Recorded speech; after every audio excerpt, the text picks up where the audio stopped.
ചികിത്സാ പിഴവിനെ തുടർന്ന് വൈകല്യങ്ങളോടെ ജനിച്ച കുഞ്ഞിന്റെ തുടർ ചികിത്സ പ്രതിസന്ധിയിൽ. സർക്കാർ വാഗ്ദാനങ്ങൾ പാഴ്വാക്കായതോടെ ദൈനംദിന ചെലവുകൾക്കും ചികിത്സയ്ക്കും പണമില്ലാതെ വലയുകയാണ് കുടുംബം. മനുഷ്യാവകാശ കമ്മീഷൻ റിപ്പോർട്ട് തേടിയെങ്കിലും ആരോഗ്യവകുപ്പ് ഇതിൽ പ്രതികരിച്ചിട്ടില്ല. എൻ്റെ കുഞ്ഞിൻ്റെ കാലിൻ്റെ പത്തിക്ക് ലിപ്പ് വളവുണ്ട്, അതിന് പ്ലാസ്റ്റർ ഇടണമെന്ന് പറഞ്ഞ് 2 കാലിലും പ്ലാസ്റ്റർ ഇട്ടതാണ്. പക്ഷേ അതിനൊന്നും യാതൊരുവിധ പ്രയോജനവും കണ്ടെത്തിയില്ല. കാര്യം കുഞ്ഞ് വലുതാകുന്നു, 2 വയസ്സായി കഴിയാതെ കാര്യങ്ങൾക്കൊന്നും തീരുമാനമാകത്തില്ലെന്നാണ് പറയുന്നത്.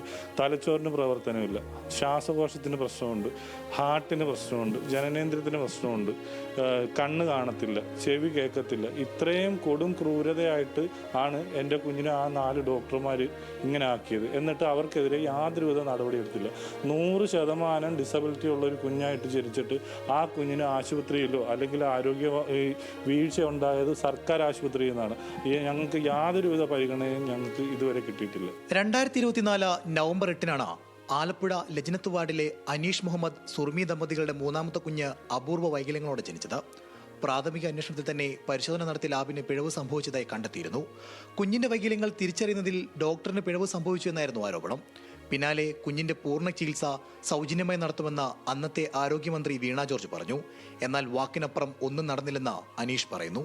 ആലപ്പുഴയുടെ DMOയോട് ചോദിക്കുകയാണെന്നുണ്ടെങ്കിൽ തിരുവനന്തപുരത്ത് അന്വേഷിക്കാൻ പറയും. സൗജന്യ ചികിത്സ പ്രഖ്യാപനത്തിലൂടെ മാത്രമേ ഉള്ളൂ, അല്ലാതെ എൻ്റെ കുഞ്ഞിന് യാതൊരുവിധ സൗജന്യ ചികിത്സയും ഇതുവരെ ലഭിച്ചിട്ടില്ല. കുഞ്ഞിന് മെയിനായിട്ട് ഇപ്പം എനിക്ക് എൻ്റെ ഇപ്പോഴത്തെ ആവശ്യം എന്ന് പറഞ്ഞാൽ കുഞ്ഞിൻ്റെ ചികിത്സയും തുടർ ചികിത്സയും ഉറപ്പുവരുത്തി തരിക. അത് ആരോഗ്യ വകുപ്പിൽ നിന്ന് എനിക്ക് രേഖാമൂലം ഒരു അറിയിപ്പുണ്ടാകണം.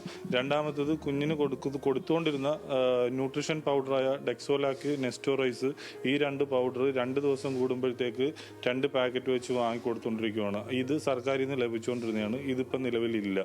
മുഖ്യമന്ത്രിക്കും ആരോഗ്യമന്ത്രിക്കും പലയാവർത്തി പരാതി നൽകിയെങ്കിലും മാറ്റമുണ്ടായില്ല. ആരോഗ്യവകുപ്പിനോട് ഇക്കാര്യത്തിൽ മനുഷ്യാവകാശ കമ്മീഷൻ റിപ്പോർട്ട് തേടിയിട്ട് 5 മാസം പിന്നിട്ടു. നാളിതുവരെ മറുപടി നൽകിയിട്ടില്ല. ഓരോ വാതിലിൽ മുട്ടുമ്പോഴും സർക്കാർ സംവിധാനങ്ങൾ ഈ കുടുംബത്തെ കൈയൊഴുകയാണ്. KC വേണുഗോപാൽ MP മണിപ്പാലിൽ ചികിത്സ ഉറപ്പാക്കാമെന്ന് പറഞ്ഞെങ്കിലും സംസ്ഥാന സർക്കാരിൽ നിന്ന് പിന്നീട് യാതൊരുവിധ സഹായവും ലഭിക്കില്ലെന്നറിയിച്ചതിനാൽ അത് വേണ്ടെന്ന് വെച്ചു. ആരോഗ്യമന്ത്രി K മുരളീധരനും മുഖ്യമന്ത്രി VD സതീശനും പരാതി നൽകാൻ ഒരുങ്ങുകയാണ് കുടുംബം. പുതിയ സർക്കാരെങ്കിലും കനിയുമെന്ന പ്രതീക്ഷയിലാണിവർ. ആലപ്പുഴയിൽ നിന്ന് ക്യാമറമാൻ ദീപക് ജേക്കബിനൊപ്പം മനീഷ മാത്യു, ന്യൂസ് മലയാളം.